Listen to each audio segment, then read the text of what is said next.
제가 처음 한국의 이름을 국제학술 무대에서 듣게 된 것은 사실 아주 불쾌했던 순간이었습니다. 3년 전 제게 깊은 상처를 남긴 그날은 아직도 생생합니다. 케임브리지에서 열린 동아시아 경제 포럼에서였고 당시 저는 박사과정 중이었기에 발표자로 나서지 못한 관찰자 신분이었습니다. 중국의 유명한 경제학자인 리 교수는 마이크를 잡고 한국을 언급하며 이렇게 말했습니다. 한국은 자원도 없고 영토도 작고 지정학적으로도 불리한 나라라고. 그가 짓던 비웃음 섞인 미소는 제 가슴을 세차게 두드렸습니다. 그는 마치 결론이라도 난 것처럼 한국의 성장은 단순한 운에 불과하다고 말했습니다. 저를 비롯한 한국계 학자들의 표정은 굳었고 그 자리에 있던 몇몇 서구 학자들조차 고개를 끄덕이며 그의 말에 수긍하는 듯한 모습을 보였습니다. 당시 저는 말을 잃었고 숨이 막혔습니다. 누군가는 이의제기를 해야 했지만 발표자도 아니었고 명함도 제대로 내밀 수 없는 학생 신분이었기에 저는 그저 무기력하게 앉아있을 수밖에 없었습니다. 하지만 그 순간 마음속에 작은 불씨 하나가 생겼습니다. 언젠가 반드시 이 잘못된 인식을 정면으로 바로잡겠다고, 한국이라는 나라의 진짜 가치를 증명하겠다고 다짐했습니다. 한 여성학자의 당당한 외침이 세계 학계를 뒤흔든 그날의 이야기를 지금 바로 시작합니다. 여기서 잠깐 여러분들, 영상 시작 전에 딱 1초만 좋아요와 구독 꾹 부탁드립니다. 안녕하세요. 저는 곽유신입니다. 현재는 미국의 경제정책연구소에서 일하고 있으며 최근 국제개발경제학회에서 한국의 경제발전 모델을 주제로 발표를 마쳤습니다. 오늘 이 이야기는 단순한 연구 성과나 학문적 발표의 성공에 관한 것이 아닙니다. 이 이야기는 편견과 조롱 속에서 시작된 저의 싸움, 그리고 대한민국이라는 나라가 가진 엄청난 성장의 진실을 전 세계에 알리기 위한 여정의 시작을 말하는 것입니다. 처음부터 저에게는 힘든 길이었습니다. 연구비도 부족했고 주류 학계에서는 여전히 한국을 작지만 독특한 사례 정도로만 간주하곤 했습니다. 미국에서 자란 저는 한국에 대한 애정은 있었지만 솔직히 말하자면 그 성장 과정을 깊이 들여다본 적은 없었습니다. 그래서 본격적인 연구를 시작하며 가장 먼저 했던 일은 직접 한국으로 향하는 것이었습니다. 서울에 도착한 첫날, 도시를 가득 메운 역동적인 에너지에 놀랐습니다. 공항에서 지하철을 타고 시내로 이동하는 중에 만난 질서, 속도, 그리고 편의성은 저의 고정관념을 무너뜨렸습니다. 스마트폰 하나로 모든 것을 해결할 수 있는 인프라, 늦은 밤까지도 혼자 걸어 다닐 수 있는 안전함, 그리고 어딜 가도 연결된 초고속 인터넷은 제가 자라온 미국과는 전혀 다른 모습이었습니다. 그러나 진짜 충격은 그 이후부터였습니다. 반도체 산업에서 세계 1위를 달리는 한국 기업들의 공장 내부를 직접 방문하며 본 것은 단순한 기술의 발전이 아니었습니다. 교육과 집념, 그리고 포기하지 않는 국민적 열망이 기술의 뿌리가 되어 있다는 사실이었습니다. 특히 제가 만난 한 중소기업 대표는 말했습니다. 우리는 자원이 없기에 사람에게 투자해야 했고 그래서 교육이 곧 생존의 전략이 되었다고요. 그 말을 듣고 저는 비로소 한국 경제 성장의 본질에 다가가기 시작한 느낌을 받았습니다. 수많은 자료를 모으고 인터뷰를 진행하며 연구의 방향은 점차 명확해졌습니다. 한국은 자원이 없기 때문에 오히려 교육과 혁신, 연결성이라는 무기를 키울 수밖에 없었고 그것이 지금의 글로벌 경쟁력을 만들었다는 것입니다. 또한 정부 주도의 전략적 산업 육성과 함께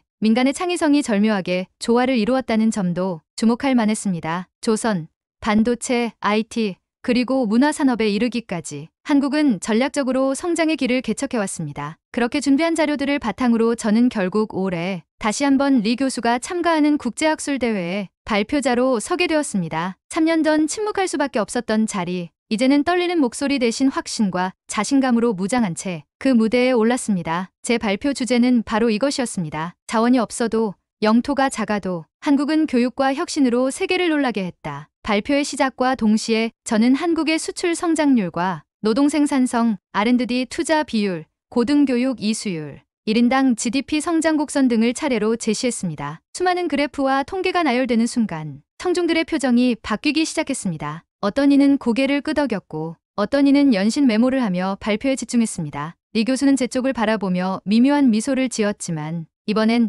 제가 그 미소를 당당히 받아낼 수 있었습니다. 왜냐하면 제가 제시한 것은 단순한 주장이나 감정이 아니라 명확한 데이터와 논리였기 때문입니다. 그날 발표가 끝난 후 한 학생이 제게 다가와 이렇게 말했습니다. 한국이라는 나라가 그렇게까지 체계적으로 발전한 줄 몰랐다고요. 자기도 지금 당장 한국에 가서 배우고 싶다고 말했습니다. 그 말을 듣는 순간 저는 3년 전에 저 자신을 떠올렸습니다. 무력감 속에서도 포기하지 않았던 그 순간이 없었다면 오늘 이 감동은 없었을 것입니다. 이것이 바로 제가 지금 여러분께 들려드리고 싶은 이야기입니다. 한국이라는 나라는 결코 우연히 성장하지 않았습니다. 자원이 없었기에 사람에 집중했고 위기 속에서도 교육과 혁신이라는 길을 믿고 걸었습니다. 그리고 그 길은 이제 다른 나라에게도 하나의 가능성과 희망을 제시하고 있습니다. 제가 한국에 머무는 동안 가장 많이 들었던 말은 이것이었습니다. 한국은 위기를 기회로 바꾸는 힘이 있는 나라라고요. 처음에는 그 말이 진부하게 느껴졌지만 점차 제 눈앞에서 현실이 되어 펼쳐지는 것을 보며 그 깊이를 깨달아갔습니다. 한국의 골목골목을 걷고 사람들을 만나며 저는 한 나라의 성장에는 눈에 보이지 않는 수많은 땀방울과 신념이 쌓여 있다는 사실을 배웠습니다. 또 다른 연구를 위해 다시 서울에 도착한 지 얼마 지나지 않아 저는 우연한 기회로 한국개발연구원 KDI에서 열리는 비공개 정책 세미나에 초청받았습니다. 처음엔 외국 연구자라는 이유로 큰 기대를 받지 않았지만 제가 제안한 자원 빈곤국의 성장 패러다임 재해석이라는 주제가 뜻밖에도 큰 관심을 끌었습니다. 거기서 만난 한 고문급 연구위원은 저에게 이런 질문을 했습니다. 자원도 없고 전쟁의 폐허에서 시작한 나라가 어떻게 이 정도까지 왔다고 생각하느냐고요. 그 질문에 저는 잠시 말을 잃었습니다. 그 순간 깨달았습니다. 저 연구는 단순히 수치를 나열하는 데서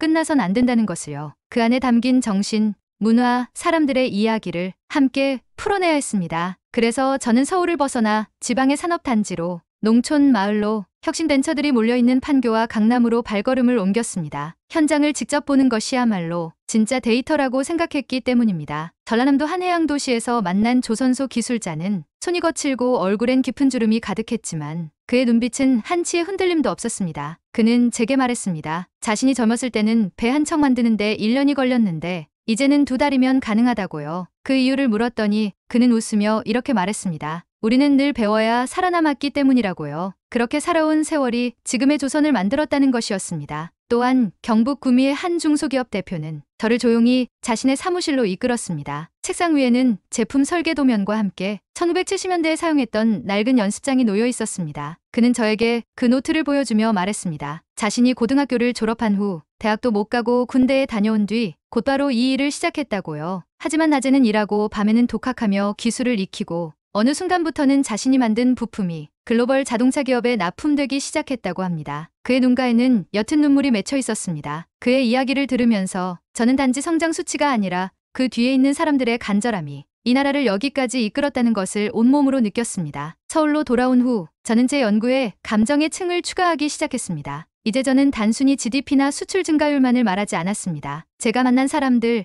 그들의 이야기, 그 안에 담긴 절박함과 자부심을 데이터와 함께 엮어냈습니다. 발표 자료에는 각 산업 성장률 그래프 옆에 그 산업을 이끄는 주체들의 인터뷰도 함께 넣었습니다. 숫자는 팩트지만 이야기는 사람의 마음을 움직이는 힘이 있다고 믿었기 때문입니다. 그 무렵 저는 UN 산하국제개발정책기구에서 연구 파트너십 제안을 받았습니다. 이 제안은 아주 특별했습니다. 개발도상국이 한국의 발전 모델을 연구하고 싶어하니 그 연구를 이끄는 국제 프로젝트를 함께하자는 것이었습니다. 말하자면 제가 지난 2년간 쌓아온 연구가 실제 세계 무대에서 영향력을 발휘하게 된 것이었습니다. 그리고 이 프로젝트의 첫 대상 국가는 아프리카의 한 내륙국으로 수연자원이 풍부함에도 불구하고 빈곤에 시달리는 나라였습니다. 그곳의 국립대학 총장과 화상으로 첫 회의를 가진 날, 그는 이렇게 말했습니다. 우리는 한국이 가진 해답을 배우고 싶다고요. 단순히 수출을 잘하는 나라가 아니라 위기에서 희망을 만들어낸 그 과정 자체를요. 그 말을 듣고 저는 마음속이 뭉클해졌습니다. 3년 전 리 교수의 조롱 섞인 발언을 들으며 느꼈던 분노는 이제 하나의 사명감으로 바뀌고 있었습니다. 누군가는 한국을 작고 특별한 예외로 치부했지만 이제는 많은 나라들이 그 모델에서 희망을 찾고자 하고 있었습니다. 한국이 걸어온 길은 결코 쉬운 길이 아니었습니다. 민주화 과정의 고통, 외환위기의 시련, 불균형 속에서의 균형을 찾아가는 여정까지. 하지만 이 모든 고통은 결국 성장이라는 이름으로 정제되었고 그것이 지금 세계의 주목을 받고 있는 것입니다. 한 가지 인상 깊었던 장면이 있습니다. 서울대에서 열린 학술 컨퍼런스에서 제 발표가 끝난 뒤 한 미국계 교수님이 제게 다가오셔서 이렇게 말했습니다. 한국을 오랫동안 연구해왔지만 오늘 당신 발표를 통해 이 나라의 진짜 강점을 처음 알게 된 것 같다고요. 그는 특히 제가 강조한 연결성의 개념에 깊은 인상을 받았다고 했습니다. 한국은 단순히 기술이나 정책만이 아니라 사람과 사람, 세대와 세대, 민간과 정부가 유기적으로 연결되어 있었고 그것이 결국 위기에도 무너지지 않는 탄탄한 경제 시스템의 뿌리라는 분석에 공감한다고 말했습니다. 그날 저는 처음으로 연구자로서 한 나라의 가치를 세계에 설명했다는 뿌듯함을 느꼈습니다. 더 이상 한국은 단순한 통계 속 수치가 아니었습니다. 그것은 살아있는 이야기였고 희망의 증거였으며 누군가에게는 삶을 바꾸는 모델이었습니다. 그리고 저는 그 중심에서 목소리를 내기 시작했습니다. 비로소 제가 해야 할 일이 무엇인지 명확해졌습니다. 국제개발 프로젝트의 첫 실무 보고를 마친 어느 날, 저는 한 통의 초청 메일을 받았습니다. 보낸 사람은 놀랍게도 리 교수였습니다. 3년 전 저를 침묵하게 만들었던 바로 그 인물. 한국을 과대포장된 성공 사례라고 일축했던 그가 제 발표에 대해 의견을 나누고 싶다고 보낸 메일이었습니다. 처음엔 믿기지 않았습니다. 그가 저를 만나자고 할 정도라면 아마도 뭔가 변한 게 아닐까 하는 기대 반, 경계 반의 감정이 복잡하게 엉켜들었습니다. 며칠 후 저는 그와 런던의 한 연구소에서 마주 앉았습니다. 차를 마시며 나눈 첫 대화는 놀라울 만큼 정중했고 그는 조심스럽게 이렇게 말했습니다. 본인이 과거 한국에 대해 가진 시선이 편협했을 수 있다고요. 그러면서 제 연구가 중국 학계에서도 큰 반향을 일으켰다고 했습니다. 전 그 말에 안도감을 느끼기도 했지만 동시에 경계심도 느꼈습니다. 한국을 향한 진심 어린 인식 변화인지 아니면 그저 시대의 흐름에 편승하려는 계산인지 판단하기 어려웠기 때문입니다. 그러던 중 제가 예상치 못한 상황이 벌어졌습니다. 한 외신 언론에서 제 연구를 인용하며 한국계 미국인의 감성적 자기 과시라는 자극적인 제목으로 기사를 낸 것입니다. 객관적 근거보다는 민족적 정체성에 기댄 감성적 주장이라는 비판이었습니다. 그 기사는 순식간에 퍼졌고 일부 학계 인사들은 연구자의 중립성을 문제 삼았습니다. 그 순간 저의 모든 노력이 무너지는 듯한 두려움이 몰려왔습니다. 단순한 연구가 아니라 저 자신을 증명하기 위해 바친 시간들이 평가절하되는 느낌이었습니다. 더 큰 충격은 동료 한 명이 제게 전한 말에서 왔습니다. 그는 조심스럽게 혹시 내가 너무 한국 중심적으로만 생각하고 있는 건 아닌지 다시 한번 점검해보라고 했습니다. 저는 그 말이 비난이 아닌 걱정이라는 걸 알면서도 마음이 찢어지는 것 같았습니다. 내가 전하고자 했던 메시지는 감성이 아니라 실제로 존재하는 사실과 사람들의 이야기였는데 왜 이토록 오해받아야 하는 걸까? 순간 머릿속이 하얘졌습니다. 한동안은 책상 앞에 앉는 것조차 두려웠습니다. 지금까지 믿고 달려온 길이 흔들리는 것 같았습니다. 그러나 바로 그때 저를 다시 일으켜 세운 건 한국에서 만난 사람들의 말과 모습이었습니다. 저는 노트북을 열고 직접 인터뷰했던 영상들을 다시 보기 시작했습니다. 비가 오는 날에도 공장을 비우지 않고 작업 중이던 기술자, 가족을 위해 하루 2시간씩만 자며 회사를 운영하던 대표, 무료로 청년들을 가르치던 은퇴 과학자의 모습이 차례로 화면을 가득 채웠습니다. 그들은 모두 자신의 이야기를 세상에 알리는 걸 꺼리지 않았습니다. 누군가 자랑스러워할 수 있다면 그것만으로도 충분하다며 말했던 그들이 제 귓가에 속삭이는 듯했습니다. 그제야 깨달았습니다. 내가 전하고자 했던 것은 단순히 국가의 성공 사례가 아니었습니다. 그것은 불가능해 보였던 길을 묵묵히 걸어온 사람들의 이야기였고 어떤 외부의 평가나 프레임에도 휘둘리지 않는 진실이었습니다. 그리고 저는 다시 한번 마주서기로 결심했습니다. 이번에는 오직 학술 무대가 아닌 대중 앞에서 한국의 이야기를 전하기로 했습니다. 한겨울의 서울, 다시 찾은 그곳에서 저는 TEDx 행사의 연사로 섰습니다. 주제는 기적은 어디에서 오는가였습니다. 제 발표는 조용하게 시작했습니다. 한국을 둘러싼 오해, 그리고 제가 겪은 좌절의 순간을 담담하게 꺼냈습니다. 하지만 점점 목소리에 힘이 실렸습니다. 그리고 발표 말미, 저는 그날 리 교수와의 대화를 공개하며 이렇게 말했습니다. 우리는 기적을 만들어낸 적이 없습니다. 단지 포기하지 않았을 뿐이라고요. 청중은 숨을 죽인 채 발표를 지켜봤고 마지막 슬라이드가 넘어가자 조용한 박수가 점점 커졌습니다. 무대 뒤로 내려오는 그 짧은 계단을 밟으며 저는 느꼈습니다. 비로소 다시 세상 앞에 나설 수 있게 되었다는 것을요. 며칠 후 그 TEDx 발표 영상은 SNS를 통해 빠르게 확산되었고 수많은 댓글이 달렸습니다. 특히 인상 깊었던 건 한 인도네시아 청년의 메시지였습니다. 그는 자신이 한국의 발전 모델을 배워 고향 마을에 작은 기술 학교를 세우겠다고 다짐했다고 했습니다. 그리고 말했습니다. 당신이 보여준 한국은 내게 희망 그 자체였다고요. 그 순간 저는 울었습니다. 이 모든 여정이 헛되지 않았다는 걸 확인한 듯한 기분이었습니다. 때로는 오해받고 때로는 무시당했지만 결국 한국이 걸어온 길, 그리고 그 이야기를 전하려 했던 저의 여정은 누군가에게 위로와 영감을 줄 수 있었습니다. 그것이면 충분했습니다. 마침내 리 교수에게서 다시 연락이 왔습니다. 그는 자신의 다음 연구에서 한국의 교육 시스템을 주요 사례로 다룰 예정이라며 제 협조를 구했습니다. 저는 망설임 없이 승낙했습니다. 과거의 감정은 이제 중요하지 않았습니다. 더 많은 나라가 한국을 통해 희망을 찾는다면 그것이야말로 제가 걸어온 이유가 될 테니까요. 언제부턴가 저는 한국을 설명하는 문장 앞에서 기적이라는 단어를 꺼내지 않게 되었습니다. 그 단어는 너무 편리해서 이 나라가 걸어온 지난한 길을 한순간에 추약해버리는 무례함을 품고 있었기 때문입니다. 기적이 아니라 필연이었습니다. 누군가는 생존을 위해 또 누군가는 다음 세대를 위해 흘린 땀과 눈물이 쌓여 만든 결과였고 저는 그 진실을 아주 가까운 자리에서 지켜볼 수 있었습니다. 연구가 마무리되고 국제개발 프로젝트도 성공적으로 1차를 마쳤을 즈음 저는 또 한 번의 제안을 받았습니다. 유네스코 산하교육혁신기구에서 교육과 국가 성장의 상관성을 주제로 한 글로벌 포럼의 기조 강연을 맡아달라는 요청이었습니다. 이 자리에는 여러 대륙의 장관들, 교육개혁을 시도하는 정책가들, 그리고 수많은 교사와 학생들이 함께한다고 했습니다. 처음에는 망설였습니다. 과연 내가 그런 자리에 설 자격이 있는가? 이토록 무게 있는 이야기를 책임질 수 있을까? 하지만 한국이 나에게 보여준 진심을 떠올리며 저는 다시 마이크를 들기로 했습니다. 발표 당일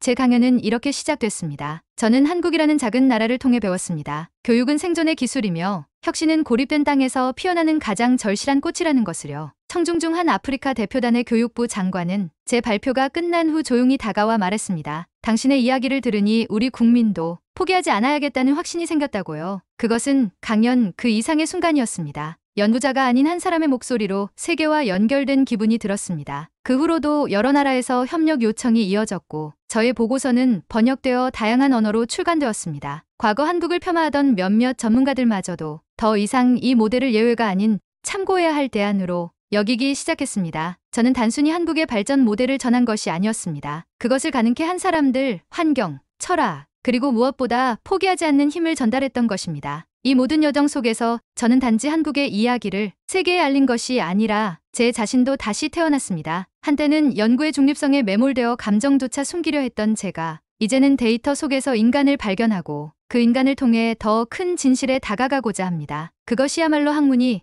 그리고 사람이 해야 할 일이니까요. 서울을 다시 방문했을 때 예전보다 조금은 천천히 걸었습니다. 익숙한 거리, 같은 건물, 같은 하늘이었지만 마음은 달랐습니다. 길을 지나던 한 고등학생이 교복 차림으로 친구와 미래를 이야기하던 모습을 바라보며 문득 생각했습니다. 이 아이들이 자라날 한국은 우리가 그토록 자랑스럽게 이야기했던 그 모델의 다음 페이지가 되겠구나 하고요. 그리고 저는 그들이 나중에 세계 무대에 섰을 때 누군가 또다시 그들을 작다고 평가할지라도 당당하게 말할 수 있도록 계속해서 이 이야기를 전하고 싶어졌습니다. 이제는 미국에 돌아와 다시 연구실로 복귀했지만 저는 더 이상 예전의 제가 아닙니다. 제 가슴 속엔 한국이라는 나라가 그 나라를 일군 수많은 이름 없는 영웅들이 살아 숨쉬고 있습니다. 그리고 저는 그들과 함께 한 걸음 더 나아갈 준비가 되어 있습니다. 더 많은 곳에 이 이야기를 전하고 더 많은 이들에게 희망이 되기를 바라며 말입니다. 당신이 만약 지금 변화가 불가능해 보이는 환경에 놓여 있다면 기억해 주세요. 자원이 없어도 영토가 작아도 환경이 불리해도 사람의 의지와 교육 그리고 연결은 어떤 한계를도 뛰어넘을 수 있다는 사실을요. 그것이 제가 한국에서 배운 가장 위대한 진실입니다. 이 영상을 보고 계신 여러분, 혹시 여러분의 나라 혹은 여러분의 삶에도 그런 변화의 시작점이 필요하다면 지금 이 이야기를 시작점으로 삼아보세요. 저는 그 누구보다 진심으로 말할 수 있습니다. 불가능은 준비된 자에게 기회로 돌아온다는 것을요. 감사합니다. 여러분의 이야기도 기다리겠습니다. 좋아요와 구독, 그리고 여러분만의 한국 이야기를 저희에게 보내주세요. 다음 이야기를 통해 또 다른 기적의 씨앗을 함께 심어보겠습니다.